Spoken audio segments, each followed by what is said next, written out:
আসসালামু আলাইকুম। সম্মানিত দর্শক, বর্তমানে দেশের রাজনীতির আকাশে এখন কেমন যেন একটা থমথমে পরিস্থিতি বিরাজ করছে, তাই না? একটু গভীরভাবে যদি আমরা চারপাশের ঘটনা প্রবাহ যেগুলো রয়েছে সেগুলোর দিকে যদি তাকাই, তাহলে দেখব রাজনীতির ময়দানে এখন মূলত দুটো ধারা বেশ সক্রিয়। একটি হলো পার্লামেন্টের ভেতরের রাজনীতি, আর অন্যটি হচ্ছে রাজপথের। এই যে এত আলোচনা, এত বিতর্ক, এর কেন্দ্র কিন্তু সেই জুলাই সনদের সংস্কার প্রস্তাব। আমরা সবাই দেখছি এই সংস্কার নিয়ে ভেতরে বাইরে একটা স্নায়ুযুদ্ধ চলছে। সত্যি বলতে কি, বিএনপি কিন্তু যৌক্তিক কারণেই চাইছে এই জুলাই সনদটা তাদের নিজেদের রাজনৈতিক সুবিধা মতো করে তৈরি হোক।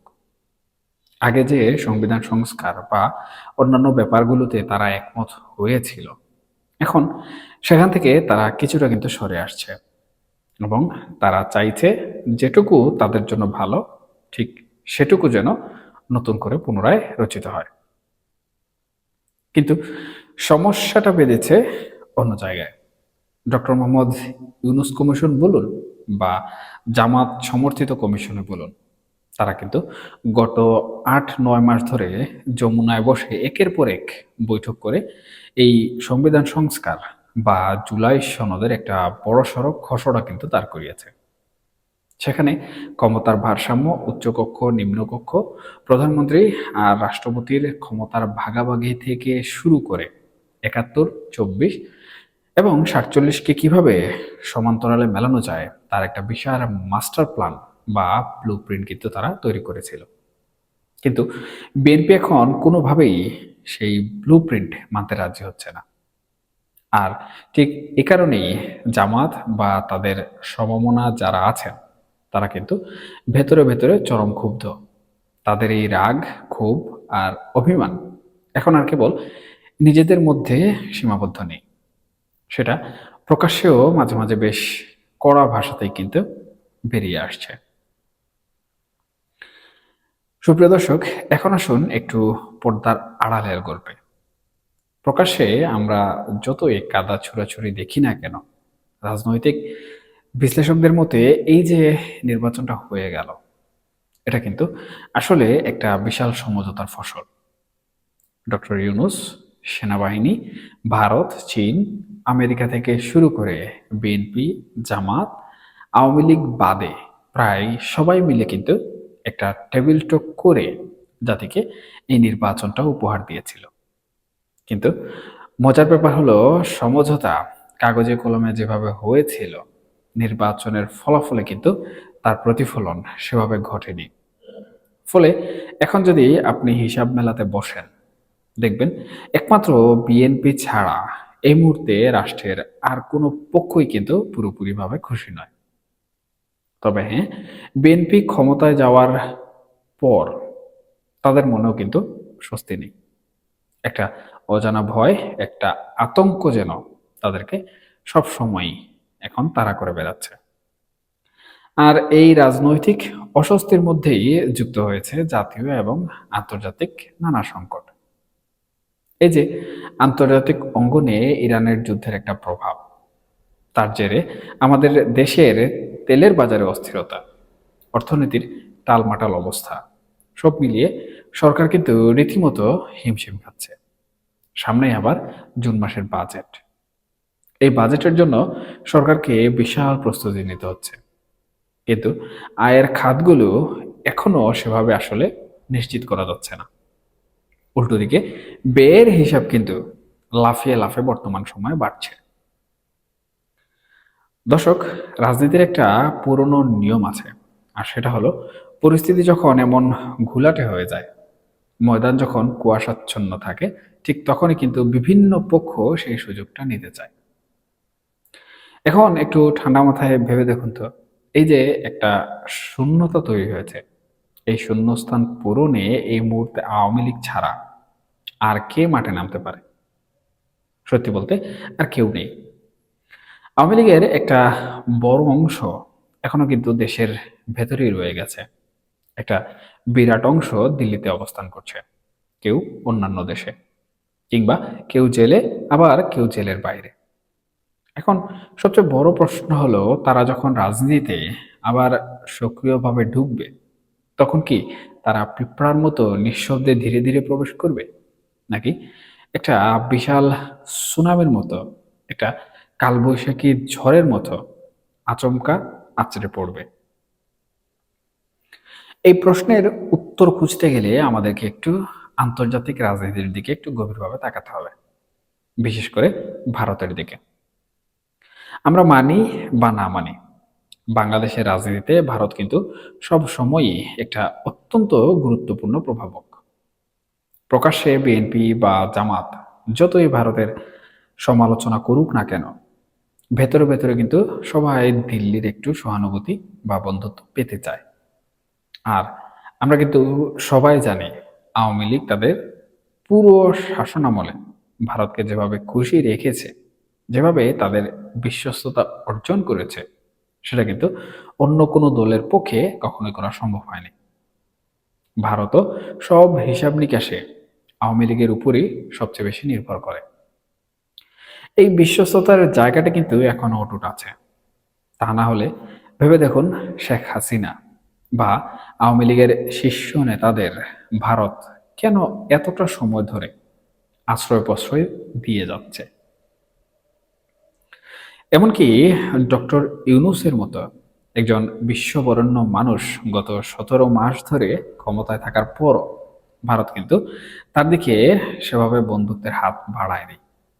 এর একটাই কারণ, তারা আওয়ামী লীগকে আবারও বাংলাদেশের রাজনীতিতে সম্পূর্ণভাবে পুনর্বাসিত করতে চায়। তাদের পলিসি মেকিং লেভেলে যত ধরনের চাপ বা সফট পাওয়ার আছে, তার সবটাই তারা আওয়ামী লীগের প্রত্যাবর্তনের জন্য কিন্তু বর্তমান সময়ে কাজে লাগাচ্ছে। হয়তো এখন ইরান আমেরিকার যুদ্ধের কারণে বৈশ্বিক রাজনীতি কিছুটা টালমাটাল, ভারতও তাদের নিজেদের সমস্যা নিয়ে একটু চিন্তিত, কিন্তু তাদের কূটনীতি কিন্তু এক মুহূর্তের জন্য থেমে নেই। পরিস্থিতি একটু স্বাভাবিক হলেই ভারত আওয়ামী লীগকে ফেরানোর জন্য যা যা করা দরকার তার সবই কিন্তু করবে। হয়তো তারা আপাতত বিএনপির পিঠেও হাত রাখবে, তাদের কিছু সুযোগ সুবিধাও দেবে, কিন্তু দিন শেষে তাদের মূল লক্ষ্য এবং এজেন্ডা হলো আওয়ামী লীগের জন্য একটা প্রশস্ত রাস্তা তৈরি করে দেয়া। কারণ ভারত কিন্তু খুব ভালো করে একটি বিষয় জানে, আওয়ামী লীগ যদি কোনো মতে একবার বাংলাদেশের রাজনীতির রাজপথে নামার সুযোগ পায়, তবে সেই স্রোত ঠেকানো খুব মুশকিল হবে। ধরুন, শেখ হাসিনা যদি দেশে ফিরে আসেন এবং তাকে যদি সরাসরি কারাগারেও পাঠানো হয়, তাহলে কিন্তু পরিস্থিতি সরকারের অনুকূলে থাকবে না। এই কারাগারটি হয়তো তখন আওয়ামী লীগের নেতাকর্মীদের জন্য একটা তীর্থস্থানে পরিণত হবে। ঠিক যেমন 1/11-এর সময় আমরা দেখেছিলাম হাজার হাজার মানুষ জেলের বাইরে জড়ো হয়ে বসে থাকতো। এবারে হয়তো তার ব্যতিক্রম হবে না। আর সরকার যদি এই পরিস্থিতি সামলাতে গিয়ে কোনো ভুল করে বসে, আওয়ামী লীগ কিন্তু সেটাকে রাজনৈতিকভাবে পুরোপুরি ক্যাচ করার চেষ্টা করবে। দেখুন, ভারত মূলত এই সুযোগটাই তৈরি করে দিতে চাইছে বর্তমান সময়। আর আওয়ামী লীগও কিন্তু কোনোভাবে বসেনি। তাদের হাতে ব্যাপক অর্থ আছে, আন্তর্জাতিক কানেক্টিভিটি আছে, এমনকি প্রশাসনের বিভিন্ন স্তরে এখনো তাদের প্রতি সহানুভূতিশীল লোকজন কিন্তু রয়ে গেছে। এই সব কিছু যখন একসঙ্গে কাজ করা শুরু করবে, তখন তাদের ফিরে আসার গতিটা ওই মরুঝড় সাইমুমের চেয়েও কোনো অংশে কিন্তু কম হবে না। দর্শক, আরেকটা মজার বিষয় কিন্তু অত্যন্ত গুরুত্বপূর্ণ পয়েন্ট নিয়ে আলোচনা করতে হবে। একটু যদি ইতিহাসের দিকে ফিরে তাকাই, তাহলে আমরা দেখব প্রেসিডেন্ট জিয়াউর রহমান কিন্তু তার নিজের রাজনৈতিক প্রয়োজনেই একসময় আওয়ামী লীগকে বাংলাদেশের রাজনীতিতে পুনরুজ্জীবিত করেছিলেন। তার দরকার ছিল একটা ব্যালেন্স, একটা শক্তিশালী প্রতিপক্ষ, যাতে তার নিজের অবস্থানটা সুসংহত হয়। বর্তমানে দেশে যে পরিস্থিতি তৈরি হচ্ছে, তাতে কি এমন হতে পারে না যে সরকারের ভেতরে থাকা কোনো অংশ বা বর্তমান রাজনৈতিক শক্তিগুলো তাদের নিজেদের স্বার্থেই আওয়ামী লীগকে আবার মাঠে নামার সুযোগ করে দেবে? দেখুন, রাজনীতিতে কিন্তু শেষ কথা বলে কোনো কিছু নেই। এমনকি এমনটাও হতে পারে যে বিএনপিকে চাপে ফেলার জন্য বা সরকারকে কোণঠাসা করার জন্য জামাত এবং আওয়ামী লীগ ভেতরে ভেতরে একটা অলিখিত সমঝোতায়ও পৌঁছে যেতে পারে। শুনতে হয়তো একটু অবাক লাগছে, তাই না? কিন্তু বর্তমান মেরুকরণে এর সম্ভাবনা মুঠেও কিন্তু উড়িয়ে দেওয়া যায় না। এখন প্রশ্ন করতে পারেন, কেন উড়িয়ে দেওয়া যায় না? তার একটা ছোট্ট ব্যাখ্যা এখানে দিচ্ছি। দেখুন, বিএনপির হয়তো দেশে বিশাল জনসমর্থন আছে, কিন্তু আন্তর্জাতিক কূটনীতিতে তারা কিছুটা পিছিয়ে। আমেরিকার সাথে সম্পর্ক, তুরস্ক বা পাকিস্তান তথা মুসলিম বিশ্বের সাথে সম্পর্কের ক্ষেত্রে বিএনপি থেকে জামাত কিন্তু অনেক বেশি এগিয়ে। আপনি যদি এই দেশগুলোর সাথে সম্পর্কের মাপকাঠিতে এখানে জামাতকে ১০০ নম্বর দেন, সেখানে বিএনপি হয়তো পাবে শুধুমাত্র ১০। কিন্তু সবথেকে চমকপ্রদ ব্যাপার হলো, আওয়ামী লীগের সাথে কিন্তু এই প্রতিটি দেশের, চীন, পাকিস্তান, তুরস্ক, আমেরিকা, সবার সাথেই চমৎকার সম্পর্ক রয়েছে। আর ভারতের সাথে তাদের সম্পর্কের গভীরতা আমরা সবাই জানি। এখন আওয়ামী লীগ যদি একটু ছাড় দেয় বা মধ্যস্থতা করে, তাহলে দিল্লির সাথে জামাতেরও কিন্তু একটা বোঝাপড়া তৈরি হয়ে যেতে পারে। আর যদি সত্যিই এমন কোনো সমীকরণ তৈরি হয়, তবে বিএনপি কিন্তু রীতিমতো দুই চোখে অন্ধকার দেখবে। তখন সরকার যতই কঠোর হওয়ার চেষ্টা করুক না কেন, আওয়ামী লীগ কিংবা শেখ হাসিনার আগমন ঠেকানো, আমি মনে করি সরকারের জন্য এক প্রকার অসম্ভব হয়ে দাঁড়াবে। সবশেষে যে বিষয়টা নিয়ে আসলে না বললেই নয়, তা হলো স্বয়ং শেখ হাসিনা। দেখুন, অনেকেই হয়তো ভাবছেন উনার বয়স এখন প্রায় ৭৮ বছর। রাজনীতিতে আর কতদিন তিনি প্রভাব রাখতে পারবেন? কিন্তু একটু ডক্টর ইউনূসের দিকে তাকান। তিনি কিন্তু শেখ হাসিনার চেয়েও ১০ বছরের বড়। অথচ সারা পৃথিবী এখনো চষে বেড়াচ্ছেন। সেদিক থেকে বিচার করলে শেখ হাসিনা শারীরিকভাবে এখনো যথেষ্ট সুস্থ। বয়সজনিত যেসব জটিলতা সাধারণত এই বয়সে দেখা যায়, তার মাঝে কিন্তু তেমন কিছুই নেই। বরং যারা তাকে কাছ থেকে দেখছেন, যারা কলকাতা বা দিল্লিতে তার সাথে দেখা করতে যাচ্ছেন, তারা রীতিমতো অবাক হচ্ছেন। ক্ষমতা হারানোর পর একজন মানুষ মানসিকভাবে ভেঙে পড়ার কথা, কিন্তু ওনার ক্ষেত্রে মনে হচ্ছে উল্টোটা ঘটছে।